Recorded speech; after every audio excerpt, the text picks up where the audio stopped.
Buenas noches, hermanos, ¿cómo están ustedes? Dios les bendiga, Dios prospere este tiempo que tenemos de compartir juntos palabra de Dios. Agradecido con el Señor por la oportunidad que Dios nos da a través de estos medios, ¿no? De poder compartir un tiempo que es importante, el tiempo que le damos a conocer, a charlar de la palabra del Señor. Estoy acá escuchando unas alabanzas que me gustaría compartir con ustedes, ¿no? Quiero estar en tu presencia. Qué tremendo deseo, qué petición delante del Señor, canta nuestro hermano Barrientos. Y es una petición que está, creo, en cada uno de nuestros corazones. Estar en la presencia de Dios significa alcanzar la victoria, alcanzar la paz, alcanzar todo lo que nuestro corazón anhela. Vamos a orar al Señor, vamos a presentarnos, vamos a pedirle su dirección, vamos a pedirle su ayuda, vamos a pedirle que Él nos fortalezca y que en este momento un momento difícil de la vida de tantos otros siervos podamos colaborar a menos con nuestra oración. Bendito Dios, Padre nuestro, Padre de amor, Padre de misericordia, Padre de gracia. Nos acercamos a ti sabiendo que tú eres dador de toda buena dádiva y de todo don perfecto. Clamamos a ti, Señor, porque sabemos que tú eres quien puede darnos la respuesta justa en este tiempo tan difícil. Hay muchos siervos tuyos que están, Señor, pasando por situaciones difíciles, por situaciones tristes, familiares, miembros, hermanos de otras congregaciones, pastores, Señor, que están partiendo a tu presencia. El dolor que queda en las familias, el dolor que queda en el corazón de tu pueblo. Yo te pido, Señor, misericordia. Te pido, Señor, que pido tu compañía para esta charla bíblica. Señor, ayúdame, dame la sabiduría, el tino para compartir este tiempo de charla bíblica con mis hermanos. Te lo pido, Padre, en el nombre de Jesús. Y en su nombre te doy gracias porque creo que lo que pido lo recibo, porque así dice tu palabra. Todo lo que pidiereis al Padre en mi nombre, lo recibiréis. Gracias, Señor. Amén.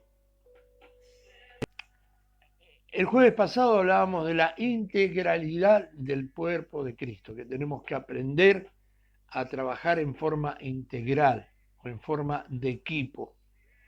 ¿Sabe que una de las cosas que a nosotros nos cuesta tanto hacer y nos ha costado aprender a trabajar en equipo? Dios nos dio la muestra, siendo Dios, de que había que trabajar en equipo. Cuando la palabra del Señor dice, hagamos al hombre, no está hablando en singular, sino está hablando en plural. Cuando el Espíritu Santo descendió en el día de Pentecostés, allí en el aposento alto, hermanos, encontramos que después de esa manifestación del Espíritu de Dios, Pedro se levantó con todos los discípulos y levantó la voz por primera vez en el primer mensaje apostólico de una iglesia constituida por el poder del Espíritu Santo, en una manifestación también de un trabajo en equipo. A nosotros como cristianos de esta nueva de este nuevo tiempo, nos cuesta trabajar en equipo, nos cuesta trabajar, unir nuestros ministerios. Yo durante muchos años me costó entender el ministerio quíntuple de la iglesia, me costó mucho, porque fui formado en una iglesia con un ministerio pastorcéntrico, que el pastor era el que abría la obra, el pastor era el que enseñaba, el pastor era el que tenía que tener la visión, el pastor era el que tenía que entregar palabra profética, el pastor tenía que hacer de evangelista, el pastor, todo pasaba por el pastor. Y así al transcurrir del tiempo nos fuimos acostumbrando a esa forma de ser y cuando fuimos nosotros creciendo y empezamos a abrir nuevas obras, también pensamos que la forma correcta era el centrismo pastoral, cuando en la realidad es que la palabra del Señor nos habla que el Espíritu de Dios, él mismo constituyó a unos apóstoles, a otros profetas, a otros evangelistas, a otros pastores y maestros. En una demostración que no todos son profetas, no todos son apóstoles, no todos son evangelistas, no todos son maestros. Lamentablemente en este tiempo, en esta última década, se ha transgiversado mucho esto. No quiero decir la palabra porque es dura, pero creo que podríamos, como creo que estoy hablando con personas maduras, se ha bastardeado mucho esto. Se ha trastocado la cuestión de por qué el Espíritu de Dios formó de esta manera a la iglesia. Y se habla del apóstol como un rango ministerial, se habla del profeta como un rango ministerial de excelencia, y cierto es que nuestro trabajo, nuestro llamado es excelente. Pero el Señor llamó a los apóstoles no para ser servidos, sino para servir, ya que ellos, el apóstol Pablo y los que acompañaban a Pablo y los precursores de la iglesia, los primeros padres, los primeros apóstoles, hermanos, fueron los que abrieron el camino, sembraron con su dinero, con su sangre, con su tiempo, con su desapego a muchas cosas para llevar adelante la obra del Señor. El apóstol Pablo, él se manifestaba a sí mismo como perito arquitecto. Él era el que veía el terreno y decía, bueno, acá se puede edificar esto, aquí se puede hacer aquello, aquí se puede hacerlo. Hoy, lamentablemente, como se ha trastocado todo esto, decimos que los apóstoles son los que tienen mayor rango y que tienen, no hay mayores rangos. Todos fuimos llamados a ser siervos. El día que cuando nos presentemos delante del Señor, el mensaje tremendo y glorioso es bien buen siervo, no bien buen apóstol, no bien buen evangelista, no bien buen profeta, sino bien buen siervo. En lo poco has sido fiel, en lo mucho te pondré. El ministerio de Jesús, que era total, pero el mayor de los ministerios que se manifestó, él mismo lo dijo, yo he venido no para ser servido, sino para servir. El ministerio del diaconeo o el ministerio del servicio. Pero necesitamos la manifestación de estos dones, de estos ministerios, para que la iglesia crezca ordenada, fortalecida, alimentada, cuidada por esta manifestación divina de los ministerios que están establecidos en la palabra.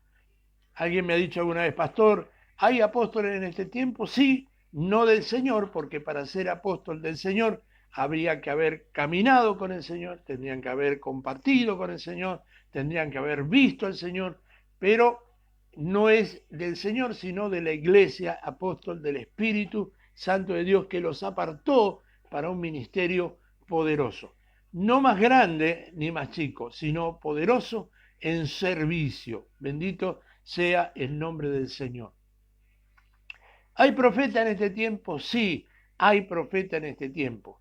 Muchos dicen, pero el último profeta fue Juan el Bautista, fue el último profeta que aparece en el Nuevo, pero era parte del Antiguo Testamento. Lo que hoy tenemos que declarar que sí hay profetas, porque la iglesia apostólica, la iglesia primera, tenía a profetas. Y sabe que las hijas de Felipe, por ejemplo, el evangelista, dice que eran profetisas. Y cuando el Señor habla de profetisas, quiere decir que había profetas también. Y está hablando de la era neotestamentaria. Ahora también le digo siempre, hermanos, que esto lamentablemente se ha transgiversado mucho y ha hecho de que mucha gente se descrea de estos ministerios que son tan necesarios y tan importantes dentro de una iglesia madura, de una iglesia creciente, de una iglesia pujante. Bendito sea el nombre del Señor. Amén. Hablamos el jueves pasado del cuerpo. No todos son ojos, no todos son boca, no todos son pies, no todos son manos, pero todos somos necesarios porque somos un solo cuerpo. No hay dentro de la iglesia verdadera, hermanos, miembros ortopédicos. Hay muchos que dicen, yo soy yo soy del Señor y a mí me manda el Señor, pero no se sujetan a nada ni a nadie. Eso es algo desde creer, lamentablemente, que andan muchos por allí, hermanos, haciendo esto, pero la palabra del Señor nos habla de un cuerpo. No hay miembros ortopédicos en un cuerpo. El cuerpo de Cristo es nutrido por los ligamentos y las coyunturas. ¿Qué quiere decir esto? No se puede despegar porque está unido por los ligamentos y por las coyunturas. Yo no me congrego, pero bueno, no, debes congregarte para formar parte del cuerpo de Cristo, para recibir los nutrientes del cuerpo de Cristo. Pero pastor, yo no necesito porque oro en mi casa, canto en mi casa, está todo bien, pero la palabra del Señor dice, no dejemos de congregarnos como algunos tienen por costumbre. Pero vamos a hablar un poco de la integralidad, continuamos con el tema de la integralidad de la iglesia. Hablaba también el otro día que no podemos ser solo espíritu, porque cuando somos puramente espíritu y no tenemos capacidad de estudiar, de conocer, nos convertimos en fanáticos, obcecados, muchas veces prejuiciosos, y creemos que somos los más, y lamentablemente no es verdad esto. Nosotros debemos ser integrales desde el punto de vista que tiene que haber en nuestra vida el deseo de saber, el deseo de buscar, el deseo de aprender, porque todo tiene que ir conjunto, cuerpo, alma y espíritu. O, hermanos, como en la metamorfosis espiritual, espíritu, alma y cuerpo. Amén. Pero vamos a seguir hablando de la integralidad y equilibrio que debemos tener y que debemos aprender. De eso vamos a hablar un poquito hoy, quizás no sea tan extenso, pero sí le vamos a dar énfasis a algunos puntos que tengo aquí anotados. Debemos aprender a controlar y desarrollar nuestro carácter. ¿Qué cosa a veces más discutida es el tema del carácter? Muchas veces es algo que es como el Goliat de muchos de nosotros, y me incluyo. Tenemos en nuestra vida gigantes que nos dominan, que nos controlan, que nos manejan, y esto, hermanos, muchas veces es a consecuencia de nuestro carácter. Y estoy hablando de carácter, no de mal carácter, estoy hablando de carácter. El desarrollo de nuestro carácter es fundamental, esto es lo que escribí, hermanos, es fundamental para un ministro, porque antes de ser predicador o ministro es gente. El apóstol Pablo escribe a sus discípulos, dice, portaos varonilmente, dándole a entender de la personalidad que debe tener un hombre de Dios. El carácter tiene que ver con la idiosincrasia interior de la persona, su manera de pensar, su temperamento, sus valores, sus gustos, sus inclinaciones, decisiones y prioridades. Esto es el carácter. Yo digo las cosas como vengan y las digo, no, eso no está bien. Usted no puede decir las cosas como usted crea que las tiene que decir.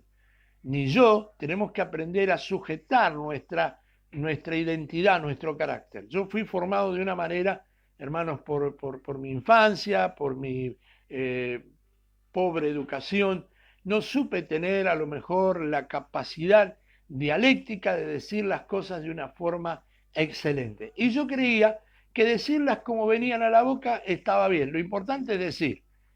Y no nos damos cuenta a veces que a partir de eso que nosotros hablamos de sinceridad, lastimamos, herimos, ofendemos y, ¿por qué no? También matamos el alma de la persona. Uno puede decir lo mismo de una forma más excelente. Esto es parte de nuestra manejar y dominar es nuestro carácter. Tiene que ver con la idiosincrasia, cómo soy yo, cómo es mi vida, cómo es mi formación. Como decía recién, yo no tuve el privilegio, hermanos, de tener una educación terciaria. Si es verdad, estudié, me preparé para trabajar en el ministerio, pero a lo mejor no tuve todo lo que debería haber tenido. Yo tuve un llamado en el año 77, hermano, y quise, y por supuesto que volví a estudiar, me anoté o estudié en algún seminario, pero a lo mejor no alcancé, hermano, lo que Dios a lo mejor quería para mí, porque el tiempo no me dio para hacerlo, porque la necesidad de una palabra fue tan urgente que empezamos y cuando nos dimos cuenta estábamos embuidos, hermanos, en un trabajo, en un ministerio que para la gloria de Dios fue fructífero hasta los días de hoy. Pero mi idiosincrasia, mi forma de haberme criado, muchas veces, hermanos, me traicionó en mi carácter. Entonces, la idiosincrasia interior de la persona, su manera de pensar, muchas veces somos tan desconfiados, tan negativos en nuestra forma de pensar. Decimos, no sé si voy a poder, no sé si lo voy a alcanzar, porque lamentablemente en nuestra vida no habíamos o no hemos logrado alcanzar metas o sueños que yo pensé que tenía que cumplir. A lo mejor no era el propósito de Dios que lo cumpliera, pero al no alcanzarlo fueron frustraciones que fue marcando mi manera de pensar. Esto no se puede, esto no lo voy a lograr, esto es imposible, y esto fue marcando y muchas veces marca nuestra idiosincrasia y nuestra manera de pensar. Nuestro temperamento, cuántos errores cometemos por no poder controlar nuestro temperamento. En la vieja vida uno reaccionaba y muchas veces tenemos la mala adicción de decir, si yo no, hay veces que me da ganas de dejar al Señor por 5 minutos y esto lo arreglaría enseguida. No es esa la forma de pensar que debemos tener. Nuestra forma de pensar es decir, Señor, ayúdame a vencer mi temperamento, a ablandar mi temperamento, a decir las cosas con mansedumbre, porque las palabras suaves, hermanos, a veces pueden más que un grito, que un reto, que un exaltarme en mi forma de decir las cosas. Mis valores, cómo somos, qué es lo que hacemos en nuestro tiempo libre, cómo somos con nuestra economía, nuestras deudas, nuestra diario vivir, nuestra convivencia, cómo actuamos, cómo nos movemos, cómo manifestamos nuestra forma de ser, cuáles son los valores que manejan nuestra vida, nuestros gustos, nuestras inclinaciones, nuestras decisiones y nuestras prioridades. Eso marca nuestro carácter. Y esto es lo primero que usted y yo tenemos que aprender a desarrollar, porque ninguna vida espiritual o fruto del Espíritu se puede desarrollar sobre una vida personal defectuosa. Dios no puede actuar cuando nuestro carácter, nuestro temperamento avasalla, se quiere imponer, la palabra nos convertimos en déspotas, nos convertimos en violentos, nos convertimos en paranoicos, nos convertimos en todas esas cosas. Dios no puede actuar porque Él no avasalla la vida de nadie. Somos lo que queremos ser y queremos que el Espíritu de Dios haga en nuestra vida. Uno no puede tener el fruto del Espíritu ni ser útil como cristiano teniendo complejos. Hay ministros que quieren hablar de libertad y son tan llenos de complejos de inferioridad, algunos, otros complejos de superioridad, complejos de distintos tipos. Dios no puede usar una persona con complejos. Si es agresivo, ¿cómo va a usar Dios? Que el Señor habló y dijo que debemos aprender de Él, que Él es manso y humilde.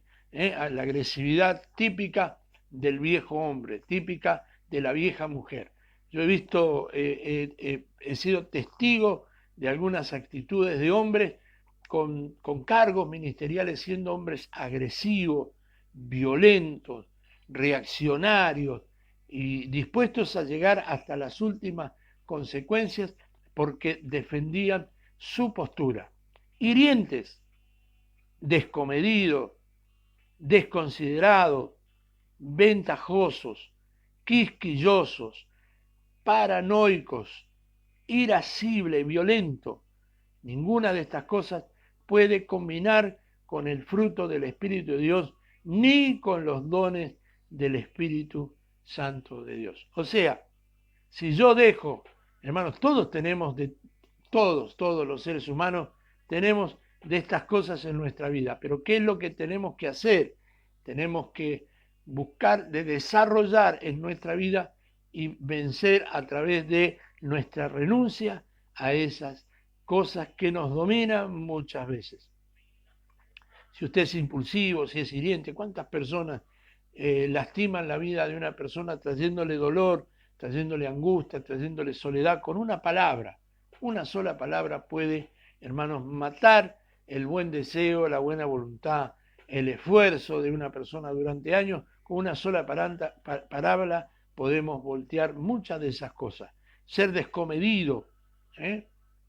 Que es una persona descomedida, que no está dispuesto a ayudar, siempre está buscando recibir, pero nunca ayudar, está siempre sin esforzarse, desconsiderado, ventajoso, quisquilloso, nada, no se le puede decir nada porque enseguida se levanta en furia, enseguida se levanta en ira, enseguida grita, enseguida tiene reacciones violentas en gran envergadura. Yo tuve un pastor que fue mentor en mi vida, se llamaba Guillermo Méndez. A muchos cristianos, hermanos, que él tenía este dicho, yo lo voy a compartir, si le sirve, gloria al Señor. Él decía, ¿usted quiere saber si es una oveja? Fácil, hermano, me decía. Y yo le decía, ¿cómo, pastor? Usted péguele ahí en las costillas donde le duele y enseguida cambian la piel de oveja por ser un gato. Saca las uñas enseguida y enseguida rajuñan, enseguida muerden, enseguida lastiman, enseguida se ponen violentos. Estos son los quisquillosos. No se le puede decir nada porque enseguida se enojan y bueno, a mí no me gusta, yo soy así y como no me gusta, yo no quiero saber nada y enseguida levantan el mono, como decía mi madre, y se van. Bienvenidos sean si esa es su decisión, pero hermanos, tiene que saber que donde vaya, si sigue manteniendo ese carácter, esa conducta, nunca va a poder recibir, hermanos, en su vida una bendición como la que Dios tiene para los hombres y mujeres apartados para el ministerio. Porque aquellos que están preparándose y que hoy están estudiando, o que hoy estamos charlando de esta forma, tienen que saber que Dios los apartó, son privilegiados, los apartó para un ministerio poderoso. Porque todo lo que Dios hace es bueno y siempre es grande, no es chiquitito, es grande. ¿Amén? Paranoico, hay gente que vive con miedo a que lo traicionen, miedo a que lo engañen, miedo, y se convierte, hermano, en una persona tan temerosa que les cuesta emprender porque siempre están desconfiando en lo que pueda irle mal. Paranoico. No tiene que tener, dice la palabra del Señor, que Dios no nos ha dado espíritu de cobardía, sino de poder, de amor y de dominio propio. Esa paranoia, hermanos, que a veces nos domina, la tenemos que sacar de nuestra vida. Tenemos que confiar en aquel que nos llamó, hermanos, para hacer las cosas bien. Irascible. Enseguida nomás se airan, enseguida dejan todo tirado, porque ya a mí no me gusta que me corrijan, no me gusta que me hablen, no me gusta que me enseñen, no me gusta, yo me la sé toda, yo la conozco toda, yo soy el perfecto. Y se enojan cuando uno les reprocha o les recrimina. Tenemos que aprender a bajar nuestros decibeles de irascibilidad. Violentos. Como dije recién, nuestros caracteres. Yo fui criado en un ambiente de violencia y me crié en ese ambiente y durante muchos años. Yo le he contado a algunos hermanos que para mí, hermanos, era mi vicio poder salir los sábados a la noche, salir y pelear con alguien. Porque era mi vicio, era mi costumbre, me parecía que era lo que correspondía. Había que ser bien hombre y había que enfrentarse y había que pelear. Siempre perdía, pero bueno, lo importante es que yo cumplía con mi vicio, violento. Y fui creciendo con esa violencia. Gracias a Dios, No he podido vencerla del todo, pero estoy en camino de vencerla. Ninguna de estas cosas pueden combinar con el fruto del Espíritu de Dios, ni con los dones del Espíritu. Y si hay algo que necesitamos para tener un ministerio fructífero y poderoso, es que el fruto del Espíritu de Dios y los dones del Espíritu se manifiesten en la vida. Pues si no, somos seres simples, mortales, sin ninguna gracia. A lo mejor podemos hacer reír, a lo mejor podemos contar una historia y le hagamos llorar, pero nadie puede cambiar la vida de una persona sino a través del Espíritu de Dios, por los frutos del Espíritu en la vida de un siervo o de una sierva para los cuales ustedes se están preparando. Y tenemos un claro ejemplo en la palabra del Señor de que en lo que el Señor nos habla en esta noche, ahí en las bienaventuranzas. Si usted lee las bienaventuranzas, no le dice bienaventurados los pastores, no le dice bienaventurados los profetas, no le dice bienaventurados los misioneros, no le dice los bienaventurados los salmistas, no está diciendo a los apóstoles bienaventurados los apóstoles. Fíjese, hermanos, que tenían, hermanos, virtudes especiales los que recibían esa bienaventuranza. ¿Sabes lo que significa bienaventuranza? 3 veces feliz. 3 veces feliz. En todas las áreas de la vida, espíritu, alma, cuerpo, feliz. Bienaventurados los pobres de espíritu, los que creen que no tienen nada, pero lo tienen todos y están confiados en el Dios de la provisión. No los que dicen, yo soy el más bueno, yo soy el más santo, yo soy el más espiritual. Algunos miden la espiritualidad de la gente con su pensamiento. Y la realidad es que eso no es ser pobre de espíritu, eso es ser soberbio de espíritu. Pero la palabra del Señor dice, bienaventurados los pobres de espíritu. También dice, bienaventurados los mansos.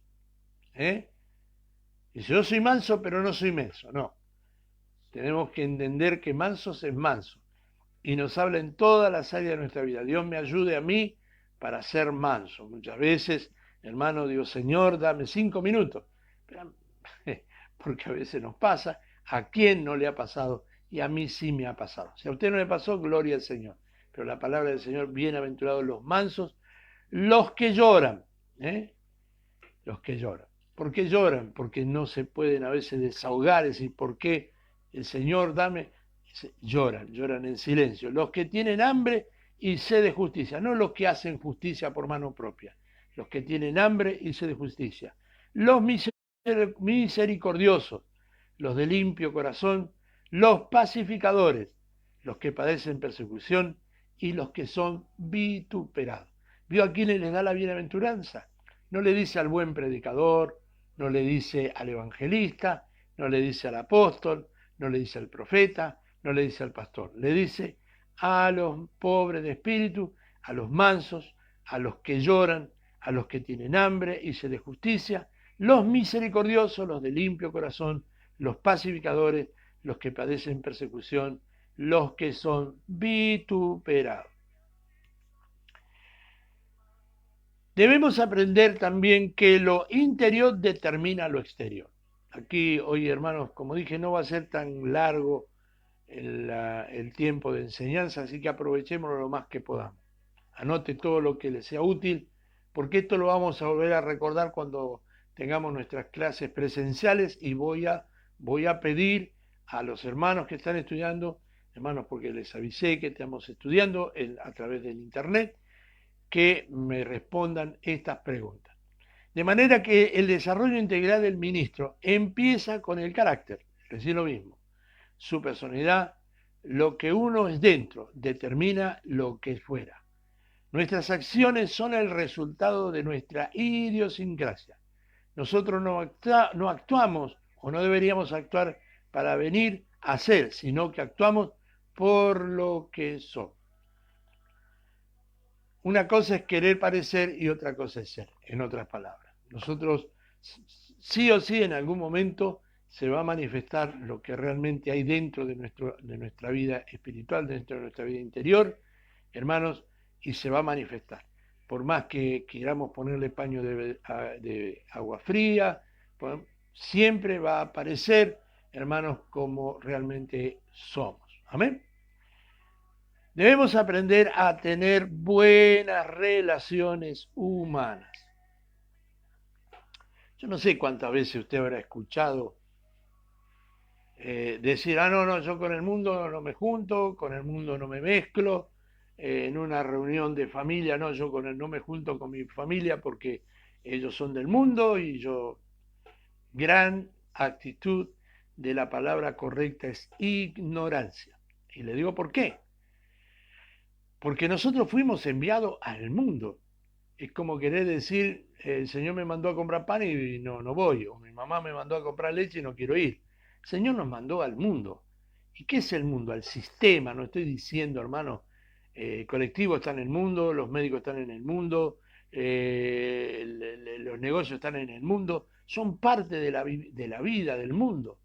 Nosotros no somos extraterrestres, o mejor dicho, sí, somos extraterrestres porque no somos ciudadanos de esta tierra, sino de la tierra celestial. Pero mientras estamos aquí, somos peregrinos y tenemos que vivir y tenemos que ser parte de este mundo. Y no solo ser parte, sino ser sal para este mundo. Quiere decir, hermanos, que cuando yo digo no me junto con la familia porque ellos son del mundo y yo no soy del mundo, estoy negando el mandato del Señor. Yo tengo que estar con ellos, tengo que mostrarme a ellos. Lo que no tengo es que ser parte, no de ellos, sino de lo que ellos practican. Yo puedo estar en una reunión donde todos están tomando y yo no tomar. Puedo estar en una reunión donde todos están drogando y yo no drogarme. Puedo estar en una reunión donde todos están fumando y yo no fumar. Y seguramente, ¿pero no fumas? No. ¿Por qué no fumas? Porque yo tengo a Cristo. Ahí tiene la oportunidad de predicarle al mundo lo que Dios ha hecho con usted y todo lo que usted hace por amor y gratitud al Señor. Y muchos decían, no tomás porque sos cristiano. No, no tomo porque tengo a Cristo en mi corazón y no quiero ofenderlo.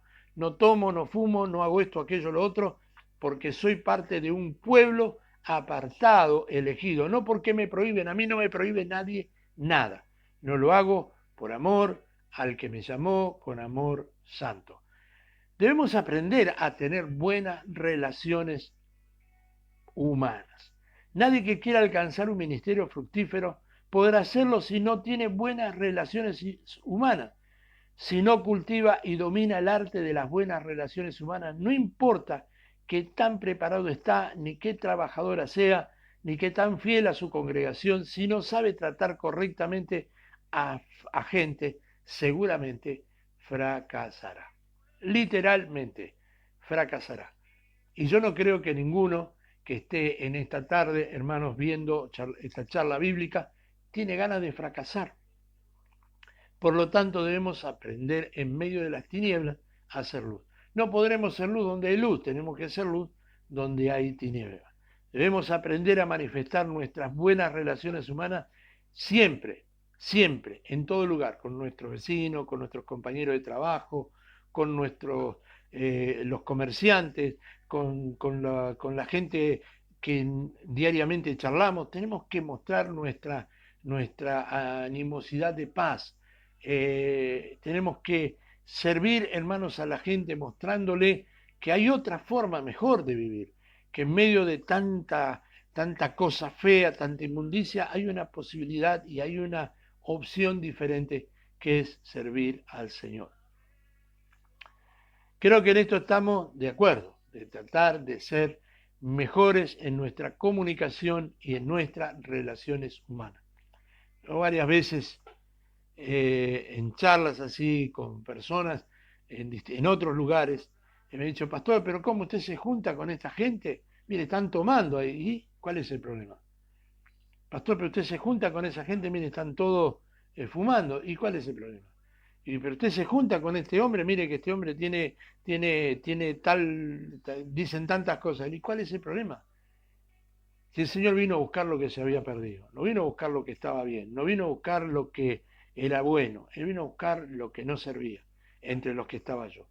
Y en lo que sigo estando yo, porque yo no creo que yo solamente por mí mismo sirva, sino que puedo servir porque el Señor está conmigo. Así que aprendamos a tener buenas relaciones humanas.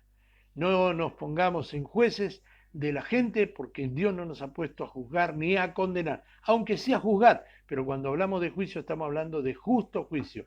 Cuando hablamos de justo juicio, en un justo juicio hay un fiscal, hay un defensor y hay un juez. Por lo tanto, no puedo decir yo lo que a mí se me ocurra y juzgar por lo que yo creo que es. ¿Estás seguro de lo que es? ¿Estás seguro de lo que está diciendo? ¿Estás seguro de lo que está afirmando? Si no lo está, no está juzgando con justo juicio. Por lo tanto, eso también tiene una condenación. Juzgar porque con la misma vara que medimos, seremos medidos. Con el mismo juicio que juzgamos, seremos juzgados. Y yo quiero decirle, hermano, que esto es una verdad bíblica. La misma vara que nosotros medimos para medir, será con la que nosotros seremos medidos. Y esto no hay escapatoria. Nada de lo que usted haga, diga o deje de hacer quedará impune delante del Señor. ¿Amén? Entonces debemos aprender a tener buenas relaciones humanas. Pero ¿quiénes son los primeros que tienen que recibir o con quién debemos tener una buena relación humana? Con lo de la casa. Hombres, mujeres de Dios, podemos estar muy bien con los vecinos, muy bien con los hermanos, muy bien con todo el mundo. Pero si en nuestra casa no tenemos buena relación, ¿qué quiere decir buena relación? Yo tengo que, así como me muestro en la congregación, tengo que mostrarme con mi familia. Yo no puedo estar peleando con mi familia. Puedo tener desacuerdos, todos los tenemos, yo los tengo, todos los tenemos. Pero eso no significa de que mis reacciones deben ser belicosas, airosas, gritos, mezquindades, egoísmo. No, no. Dios no me mandó a eso. Dios me mandó a ser, a ser participante de la bendición de Dios con los míos y con los demás. De nada sirve tener buenas relaciones con los de afuera si no hay una comunión y igualdad de criterio con los de adentro. La manera como uno respeta a sus mayores, ama a sus hermanos, valora a los que están a su lado, se llama esposa, hijos, es fundamental. Para el verdadero éxito de un ministro hay que recordar lo que escribió el apóstol Pablo. ¿Qué escribió Pablo? Lo vamos a leer, 1 Timoteo 5:8. Dice de la siguiente manera: porque si alguno no provee para los suyos, y mayormente para los de su casa, ha negado la fe y es peor que un incrédulo. Cuando dice proveer para los suyos, no es solamente la comida. A veces que uno dice, yo trabajo todo el día para darle a mis hijos, para darle a la familia, comprarle el zapato, comprarle todo lo que quiere, y abren la boca y ya tienen todo lo que necesitan. Yo me esfuerzo, yo trabajo, yo me deslomo, yo esto, yo aquello. Estoy hablando de muchas veces el sexo masculino, que es realmente el que tiene que proveer para su casa. Todo eso está bien y es lo que corresponde. Nadie tiene que agradecerlo, nadie tiene que agradecerme porque yo traigo un plato de comida a mi casa. Nadie tiene que agradecerme si fulano, el hermano mengano, provee todo eso, porque es lo elemental, es lo que da vida, lo que no se puede hablar de amor si no hay comida, si no hay un vestido, si no hay un techo, si no hay nada de eso que es lo elemental, no hay nada fuera de lo normal. Pero todo eso pierde valor cuando no damos a los nuestros acompañamiento afectivo, por ejemplo. Yo siempre le cuento, y lo voy a decir hoy porque seguramente bueno, veo aquí a una persona muy querida, muy amada, Ana Vives. Yo siempre cuento esto, ¿no? Mi papá fue un hombre proveedor. Mi papá era jefe en el ferrocarril General Belgrano en Buenos Aires, pero él venía, se sacaba su ropa de jefe, traje, camisa de poplín, yo recuerdo los nombres de las telas porque los nombraban, se usaba corbatas de seda italiana, zapatos combinados y se vestía como un príncipe, pero se bajaba del tren en el ferrocarril General Belgrano, en la ciudad de Villa Adelina, y tenía un carro con un animal, una yegua, un caballo. Ensillaba su yegua, ataba el carro y salía a vender verdura y yo lo acompañaba, me acuerdo como si fuera hoy. Y él siempre decía, a mí no me importa la ropa, ni que la gente qué dice o qué diga de mí, como yo, siendo una persona con cierto nivel de trabajo, me visto de esta manera, todo con alpargata y salgo a vender. Yo quiero proveer para mi casa. Pero mi papá era un hombre más bien tosco, un hombre de pocas palabras. Yo muy pocas veces lo escuché a mi papá decir palabras lindas. Y yo le agradezco a Dios, yo aprendí mucho de él en cuanto a eso, a trabajar, a esforzarse, todos los días levantarse a las 4 de la mañana, ir a trabajar.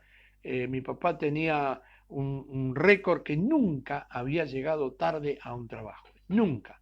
Mi papá fue a trabajar, ya jubilado, fue a trabajar con un infarto, él trabajaba en IBM de Sereno. Él entraba a las 5 de la mañana, él siempre 4:20, 4:30 estaba, y ese día en bicicleta se fue desde de Boulogne a Villa de Lina o a Martínez, hermanos, que más o menos 4 kilómetros, y no llegó a la hora que tenía que haber el cambio y se empezaron a preocupar. Ese tiempo no había celulares, no había, hasta que se enteraron que mi papá se había caído porque había tenido un ataque al corazón. Nunca antes había llegado tarde a un trabajo. Tenía intachable su conducta laboral. Pero si hay algo que yo recuerdo con más afecto, con más cariño, y lo recuerdo como si fuera hoy mismo, yo en la casa donde vivíamos había un ombú.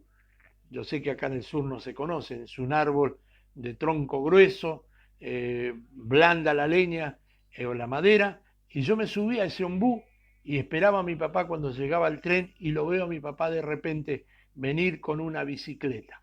Yo tenía 6 años, tengo memoria, ¿no? Ha pasado muchos años, y lo vi a mi padre llegar con una bicicleta, venía con la bicicleta, agachadito con la bicicleta, y cuando lo vi, hermano, mi corazón, mis ojos, mi vida se iluminó.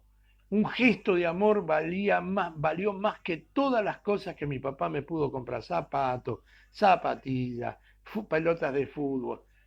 Las veces que mi papá se tenía un rato y me decía, vamos a jugar a la pelota, hijo, vamos a jugar a la pelota. Y salíamos al patio, que en ese tiempo era abundante, hermano, y jugábamos a la pelota. Esas cosas marcaron mi existencia y me sirvieron, hermano, para valorar el trabajo y el esfuerzo de mi padre.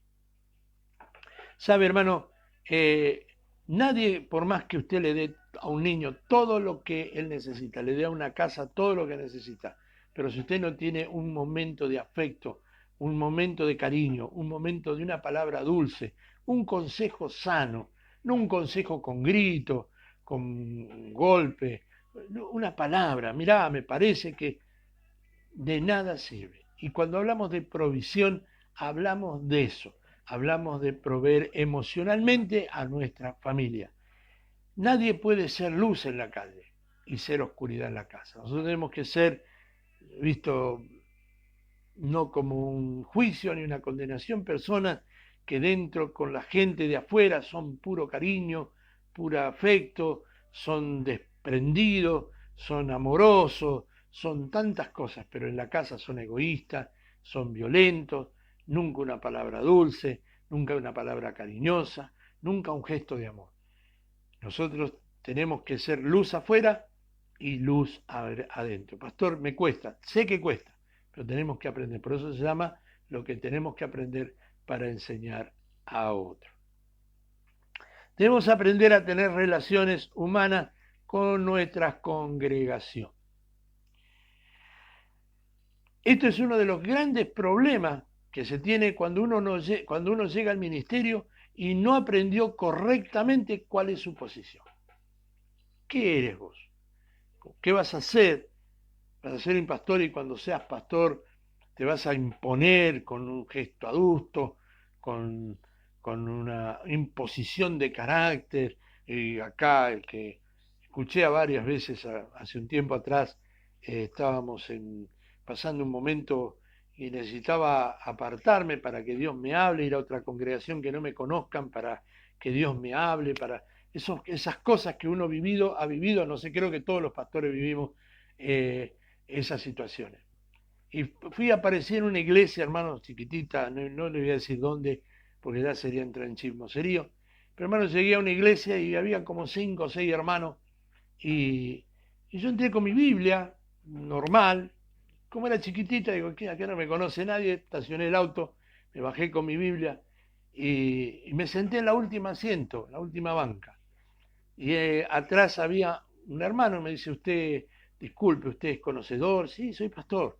No sé por qué se me escapó la palabra pastor, la verdad que no tendría que haber dicho nada. Y el hermano se quedó, ah, bueno, grande, qué lindo, pastor. Y fue adelante y le dijo a un hermano ahí, una persona, que había un pastor atrás. Pero anteriormente ese subió, el pastor de la iglesia, y estaba enojado, furioso. No sé qué le habrían hecho al pobre varón, pero terminó diciendo, acá el que corta el pescado soy yo. Yo soy el pastor de la iglesia y acá se dice lo que yo digo y punto. Y yo me quedé asombrado porque nunca había escuchado semejante barbaridad. Terminó, hermano, de decir todo eso, predicó, dijo unas cosas ahí, y alguien le fue y le acercó y dijo, hay un pastor ahí atrás. Entonces dije, bueno, hoy tenemos la visita de un pastor. Pero, lamentablemente me dijo que pasara. No me tendría, es más, no tendría que haber pasado, porque estaba asombrado, ofendido, herido, lastimado, porque no por mí, sino por la iglesia de Cristo, porque es la novia de Cristo. Entonces, cuando llegó el momento, hermano, subí arriba y le dije, ahora entiendo por qué son 4 o 5, porque el pastor es el dueño de la iglesia, pero si Cristo fuera el dueño de esta congregación, habrían muchos más. Bajé del púlpito y el hermano que era el portero, es gracioso, una anécdota graciosa, dice, pastor, ¿usted se va? Sí, bueno, yo me voy con usted. Y el hermano tenía una pierna más corta, y salió el pobre hermano corriendo atrás mío porque se imaginaba que el pastor lo iba a retar porque él me había presentado adelante, ¿no? Y la verdad que salió con él y me dijo, pastor, lléveme porque acá si no, y lo traje hasta el barrio de Duque Roldán. Pero esta es la manifestación de muchos hombres. Y usted debe aprender que usted y yo no somos los dueños de la iglesia. Hay gente que dice, esta es mi iglesia. No es la iglesia de ningún hombre. La iglesia es de Cristo. Él es el dueño de la iglesia. Él la compró a precio de sangre. Él es el dueño de los ministerios. Él es el dueño de los líderes. Él es el dueño del trabajo. A Él le trabajamos, por amor a Él le trabajamos. Son beneficiados los hermanos, pero yo predico, trabajo, me preparo para servir a Dios por amor a Dios. No por amor a los hermanos, sino por amor a Dios. Por lo tanto, tenemos que entender cuál es nuestra posición. Y allí en el libro de Primera de Pedro, capítulo 5, versículo 1, dice de la siguiente manera. Ruego a los ancianos que están entre vosotros, está hablando, cuando habla de ancianos, está hablando de pastores, yo anciano también, con ellos y testigos de los padecimientos de Cristo, que soy también participante de la gloria que será revelada. Y ahí viene el consejo, apacentar. ¿Qué significa apacentar? Apacentar significa limpiar, alimentar, guiar, enseñar, corregir. Eso significa apacentar, no mandar, sino todo eso.